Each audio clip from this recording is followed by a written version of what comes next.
وانا بقول من هنا للسفارة السعودية، ارجوكم اللي انتوا بتعملوه ده بيوتر العلاقات بيننا وبينكم، وارجعوا شوية لزمان. احنا لو سحبنا ولادنا من عندكم كنتوا جعانين اكلناكم ايام التكية، كنتوا عريانين بعتنا لكم هدوم، كنتوا عايشين في الخيمة بعتنا لكم مهندسين بنوا لكم بيوت وبنت لكم عمارات، كنتوش بتعرفوا تمسكوا قلم ولا تعرفوا تقروا اساميكم، كنتوا بتنطقوها بس، كنتوا حافظين القرآن ما بتعرفوش تكتبوه. بعتنا لكم مدرسين علموا لكم ولادكم القرايه والكتابه، بعتنا لكم اساتذه في الجامعه علموكم يعني ايه جامعه.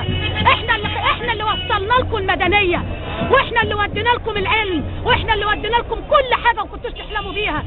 للاسف الشديد احنا كنا اسيادكم، النهارده بتستعبدونا. ارجعوا بتاريخكم لورا اذا كان ليكم تاريخ.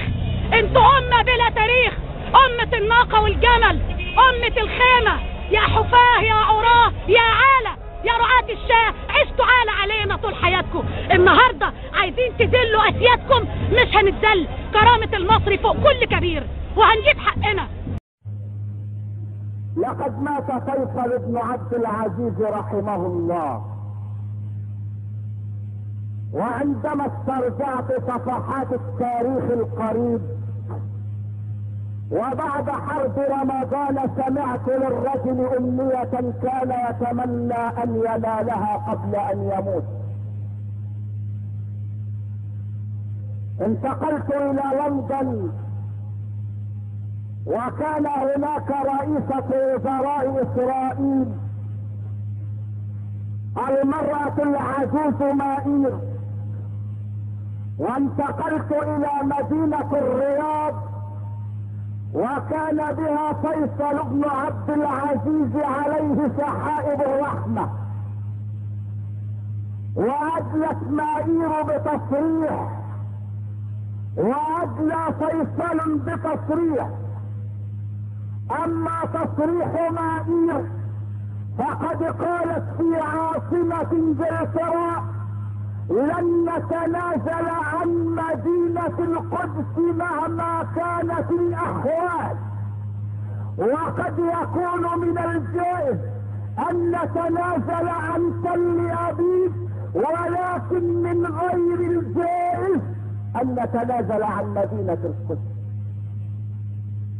وهنا التقى فيصل بن عبد العزيز بسفير الولايات المتحدة الأمريكية في الرياض، وكان من فضل الله على ذلك الرجل أنه كلما التقى بسفير أجنبي يخاطبه بلغته لم يكن يحتاج إلى ترجمان بينه وبين من يحدثه. إذا التقى بسفير فرنسا تكلم الفرنسية، وبإنجلترا يتكلم الإنجليزية، وبالألمان يتكلم الألمانية، ولكنه عندما التقى بوزير خارجية أمريكا تعمد أن يتكلم العربية ليشعره بعزة العروبة والإسلام. قال الرجل لسفير أمريكا: إنني رجل عجوز كبير السن، وأتمنى أن أصلي في المسجد الأقصى قبل أن ألقى الله. كانت هذه أمنيته.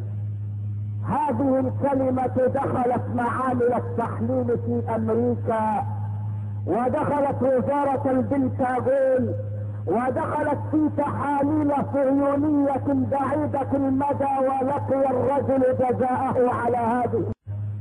كان الرجل قبل أن يلقى الله يتمنى أن يصلي في المسجد الأقصى،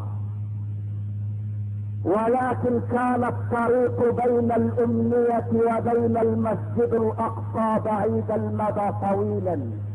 إن الرصاصات الآثمة التي استقرت في رأس فيصل بن عبد العزيز رصاصات وراءها ما وراءها، وراءها طابور طويل من الصراع الذي يدور بين الإسلام وبين قوى الأرض.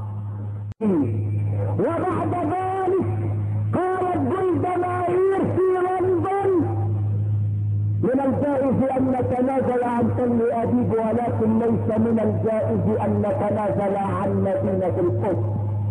وقال فيصل بن عبد العزيز: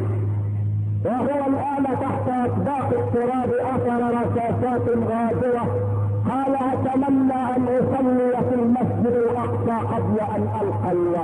اخر هكذا قالت زعيمه الصهاينه في لندن، وهكذا قال فيصل بن عبد العزيز في ارض الرياض.